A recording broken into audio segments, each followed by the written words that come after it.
എൻ്റെ രാവിലെ ചായയിൽ നിന്ന് തുടങ്ങുകയാണ്. അപ്പോൾ വെള്ളം തിളച്ച് വന്നു, അതിനകത്ത് 1 ടേബിൾ സ്പൂൺ ചായ ഇട്ടു. രാവിലെ ഒരു ചായയിൽ നിന്ന് തുടങ്ങുകയാണ്. അപ്പോൾ തേയില തിളച്ച് വന്നു. ഇനി നമുക്ക് എന്ത് ചെയ്യണം?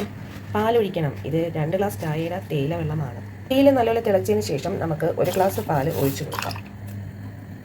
1/4 ഗ്ലാസും കൂടെ ഇരിക്കട്ടെ. ഇത് കടുപ്പം കുറച്ചാണ് ഇട്ടേക്കുന്നത്. കടുപ്പം കുറച്ചാൽ എന്തെല്ലാം നേട്ടങ്ങളാണ്? നമ്മുടെ ലിവറൊന്നും കംപ്ലൈൻ്റ് ആവത്തില്ല. ഫാറ്റി ലിവർ ഉള്ളവർ തേയില നല്ല രീതിയിൽ കുറച്ച് ഉപയോഗിക്കണം. അപ്പം ഈ രീതിയിലാണ് ഇന്നത്തെ ചായ. കടുപ്പം കൂട്ടിക്കഴിഞ്ഞാൽ ഈ ഫാറ്റി ലിവർ ഉള്ളവർക്ക് അത് ശരിയാവത്തില്ല.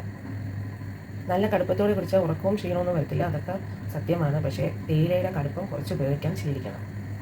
ഇന്നത്തെ ബ്രേക്ക്ഫാസ്റ്റിന് ഒരു ചുമന്ന അരിയുടെ പുട്ടാണ്, നാടൻ അരി എന്നൊക്കെ പറയത്തില്ലേ, അപ്പോൾ അത് കുഴയ്ക്കാൻ വേണ്ടി റെഡിയാക്കാൻ പോവുകയാണ്. നമ്മുടെ വെള്ള അരി യൂസ് ചെയ്യുന്നതിനെക്കാട്ടി ഏറ്റവും നല്ലത് ഷുഗറൊക്കെ കൺട്രോൾ ആവാൻ ചുമന്ന അരിയാണ് ഉപയോഗിക്കേണ്ടുന്നത്. പിന്നെ അത് ആവശ്യത്തിന് ഉപ്പ് ചേർത്ത്, പുട്ടൊക്കെ നമ്മൾ തനിയെ കുറേ കുഴച്ച് പഠിച്ചാലേ അത് നമുക്ക് ഈ പുട്ടുണ്ടാക്കുന്നതൊക്കെ ശരിയാകത്തുള്ളൂ. പണ്ടൊക്കെ നമ്മൾ വീഡിയോസും ഷോർട്സൊന്നും കണ്ടല്ലോ ഇതൊക്കെ ഉണ്ടാക്കി പഠിക്കുന്നത്. ചെയ്ത് പഠിക്കും, ഫ്ലോപ്പ് ആവും, വീണ്ടും ചെയ്യും.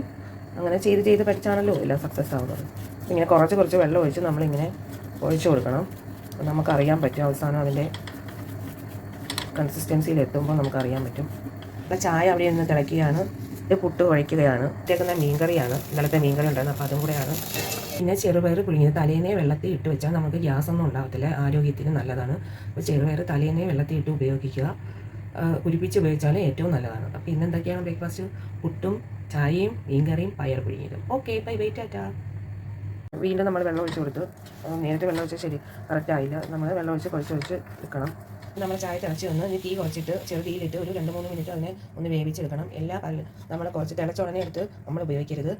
അപ്പോൾ ഇവിടുത്തെ അമ്മയൊക്കെ പറഞ്ഞേക്കുന്നത് നമ്മൾ ഒരു 2-3 മിനിറ്റ് അതിനെ ഒന്ന് വേവിച്ചെടുക്കണം, എന്നാലേ അതിൻ്റെ കറയൊക്കെ ഇറങ്ങത്തുള്ളൂ. അല്ലെങ്കിൽ പാലായാലും നമുക്ക് അത് ജസ്റ്റ് ഒന്ന് വെന്ത് വരണം, അങ്ങനെ ഉണ്ടെന്നാണ് പറയുന്നത്. അപ്പോൾ നമ്മളെ പുട്ടിൻ്റെ പൊടി നല്ല കുഴഞ്ഞു വന്നു. പുട്ടിൻ്റെ പരുവത്തിന് നനച്ച് വന്നു. ഇനി നമുക്കിനകത്ത് തേങ്ങ എല്ലാം കൂടെ മിക്സ് ചെയ്താണ് ഞാൻ ഉപയോഗിക്കുന്നത്. നമ്മളെ കുട്ടികൾ ചെയ്ത് നോക്കുക. അപ്പോൾ ആവി വന്നുകയാണെങ്കിൽ പുട്ടിൻ്റെ മാവ് കുഴച്ച് ശരിയായി. ആവി വന്നില്ലെങ്കിൽ നമുക്ക് എന്തുവാ, പുട്ടിൻ്റെ മാവ് കുഴച്ച് ശരിയായില്ല.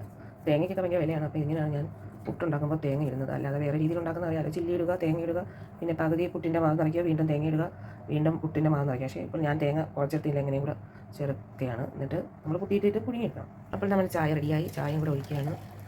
അപ്പോൾ നമ്മുടെ ചായ റെഡി. പുട്ടിൻ്റെ ആവി വന്നിരിക്കുകയാണ്. അപ്പോൾ നമ്മൾ കഴിച്ച പുട്ട് സക്സസ് ആയിരിക്കുകയാണ്. നാടൻ പുട്ട് റെഡിയായിരിക്കുകയാണ്. അപ്പോൾ പുട്ട് സക്സസ് ആയി. നമ്മൾ പയർ പുഴുങ്ങിയത് കടുവറുത്ത് തേങ്ങാപ്പീലിട്ടിട്ട് നല്ല അടിപൊളിയായി സെറ്റാക്കി തോർത്തിയെടുക്കുകയാണ്. അപ്പോൾ ഇന്നത്തത് നല്ല നാടനരി പുട്ടും മീൻകറിയും പയർ പുഴുങ്ങിയതുമാണ്. ഹെൽത്തി പുട്ടാണ്. ഒരു കുറ്റി പുട്ടൊന്നും കഴിച്ചാൽ അരക്കുറ്റി പുട്ടും ഈ പയറെന്ന് വെച്ചാൽ ഹൈ പ്രോട്ടീനാണ്. മീൻകറി, നമ്മുടെ നാടനരി പുട്ടും പയർ പുഴുങ്ങിയതും അടിപൊളി മീൻകറിയും. അപ്പോൾ ഇന്നത്തെ ബ്രേക്ക്ഫാസ്റ്റ് റെഡി.